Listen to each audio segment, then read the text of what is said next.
Hey everyone, Connie. Welcome to Connie. Blah, blah, blah. Hey everyone, welcome to Connie Reacts. I'm your host, and today we are reacting to My Little Pony: Friendship is Magic, Season 8, Episode 3. So we got past the premiere last week, and I really enjoyed it. It was a really good premiere.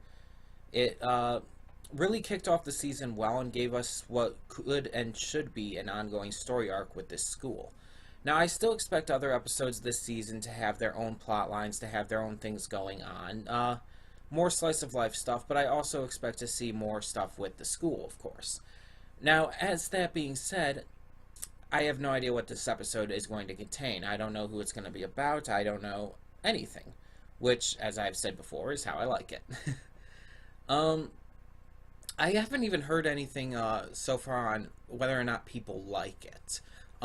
I'm getting to this about 3 p.m., just a little after.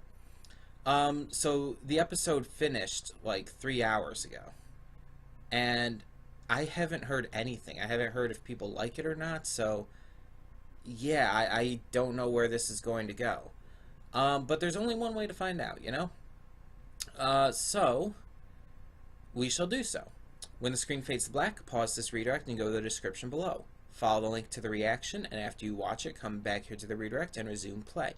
Because after it fades to black and then fades back in, everything from that point forward will be my afterthoughts and will contain spoilers to the episode. So that being said, thank you so much for tuning in today, and yeah, I'll see you at the reaction.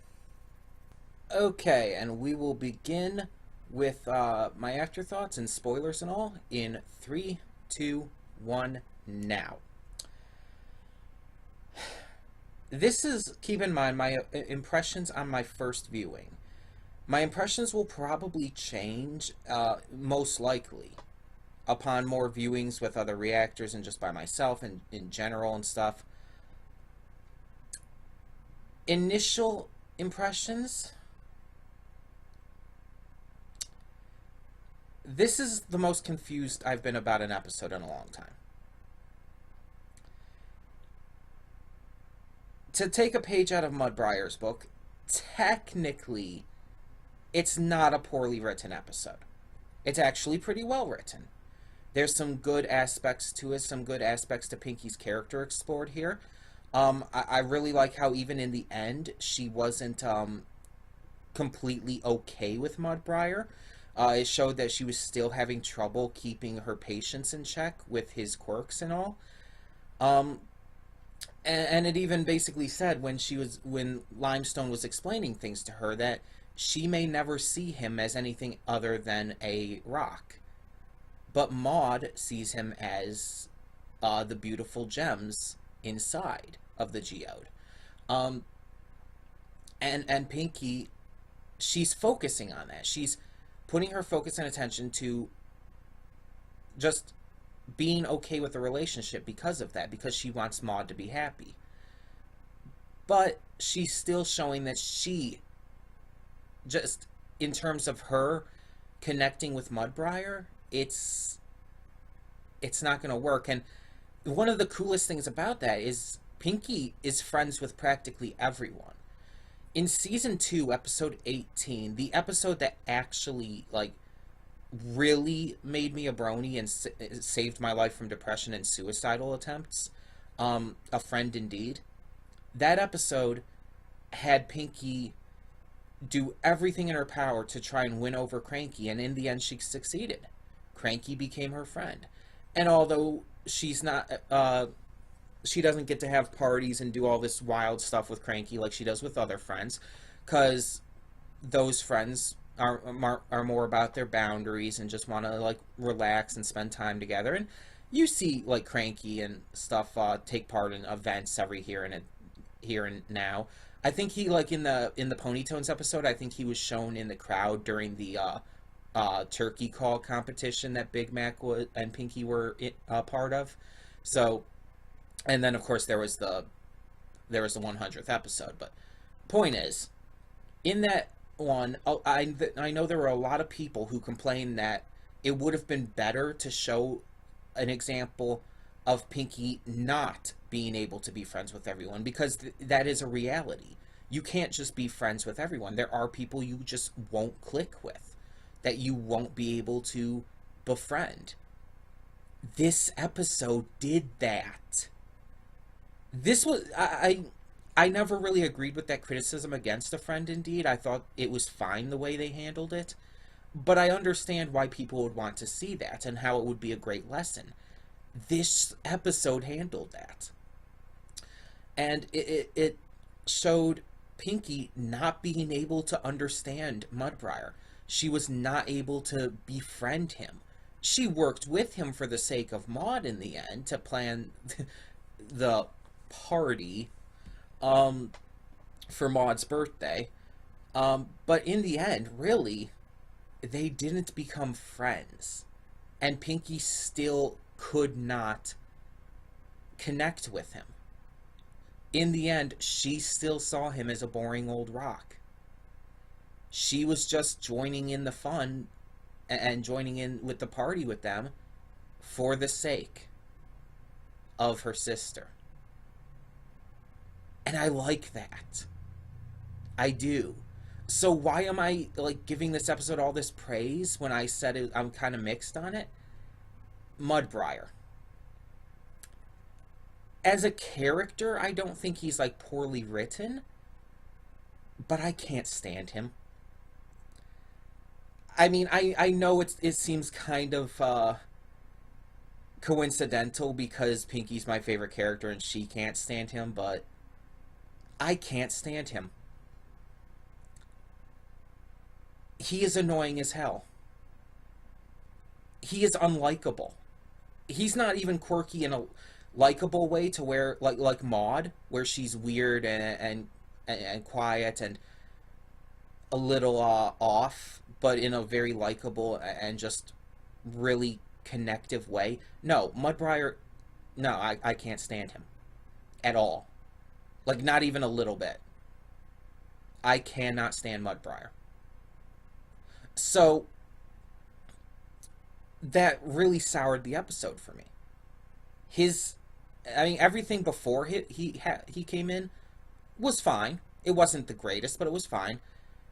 Everything involving him irritated me.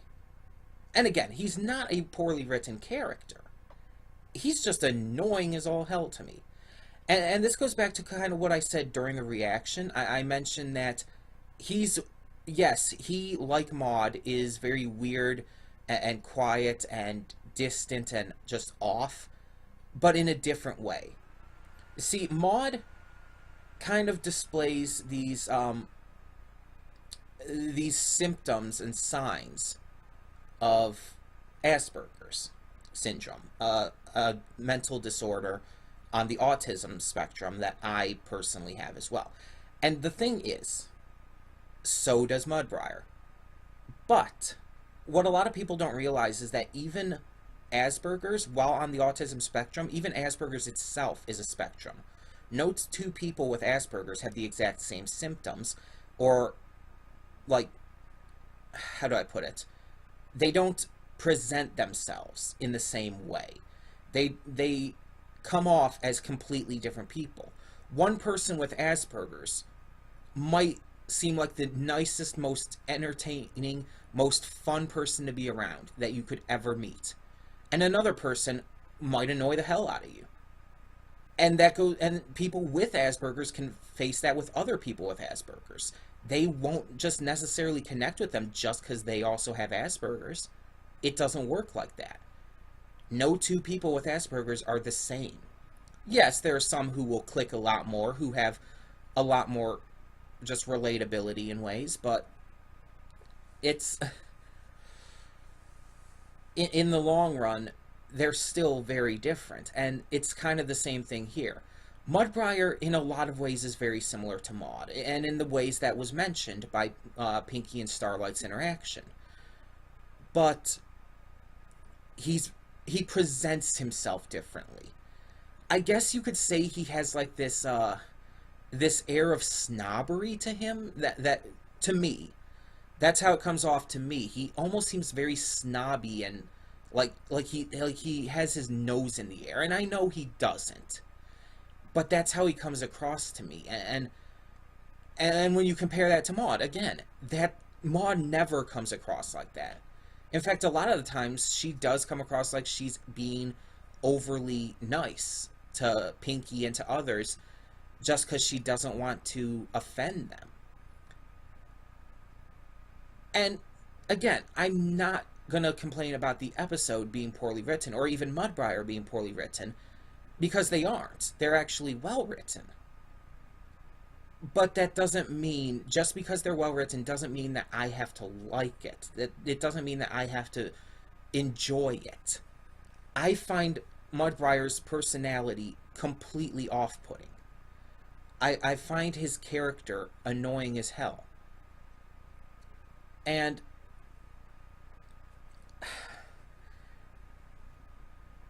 I'm fine with the idea of Maud and him being a couple in the show. That's not my issue. I mean, again, I said it during the reaction, just because I shipped Maud with Starlight and Trixie doesn't mean that I thought that was going to happen in the show. In fact, I didn't, like, at all. It was just it's just a fun little ship. It's a fan thing. I honestly didn't expect anything to happen regarding a relationship for Maud. But then again, they did give one to Big Mac and Sugar Belle, so, I mean, the possibility existed. I like that they're delving more into romantic relationships, too. It's nice. Because they really hadn't done that too much before that. I mean, I'm not counting the love potion thing, and Big Mac and Marble, there was nothing actually there. People jumped to conclusions. But yeah. The point is that this episode is hard for me to really judge, especially on a first viewing. Because while, again, it's well written, it has a lot of great aspects to it, it feels really off because I can't stand Mudbriar. Even in the slightest. And his character legitimately hurts my enjoyment of the episode. But, once again, taking from Mudbriar, technically, it's a well-written episode. The thing is, when I judge something, like when I do my ratings for each episode of the season, I have to judge it on both accounts. On how well it's actually, on how well I feel it's actually written, and my personal enjoyment. Again, this is based on first viewing only, so my thoughts and opinions probably will change. I might end up liking him a lot more on more viewings. But just on my initial viewing, I don't think I'm going to be watching this one as much as other episodes. Again, not because it's bad, but because I just can't stand him to that much of a degree that I don't want to watch it anymore. I'm still going to watch other people's reactions as they come up, and I'll still watch it with my sister because we watch the show as well, but yeah, this is not going to, I just, again, off initial impressions, I don't think this is going to be one I'm going to watch a lot on my own time. It just, like, there were people who were really annoyed by Zephyr Breeze. That's kind of how I feel with Mudbriar. If it makes any sense to you at all. I just cannot stand him. I'm sorry, I can't. I do want to hear your thoughts on this episode, though. So tell me in the comments below what you thought of the Maud couple. What did you think of the stuff with Limestone and Marble? What did you think with Pinky's growth and development and the fact that she wasn't able to make friends with someone for once? What did you think of Mudbriar as a character? Tell me all those thoughts and more in the comments below, and thank you so much for tuning in. For now, I'm Connie Royal, and I'm signing off. See y'all next time. Don't just live for tomorrow, or just live in yesterday. Just be glad for all you have that's in today. And though you've come through many obstacles, here.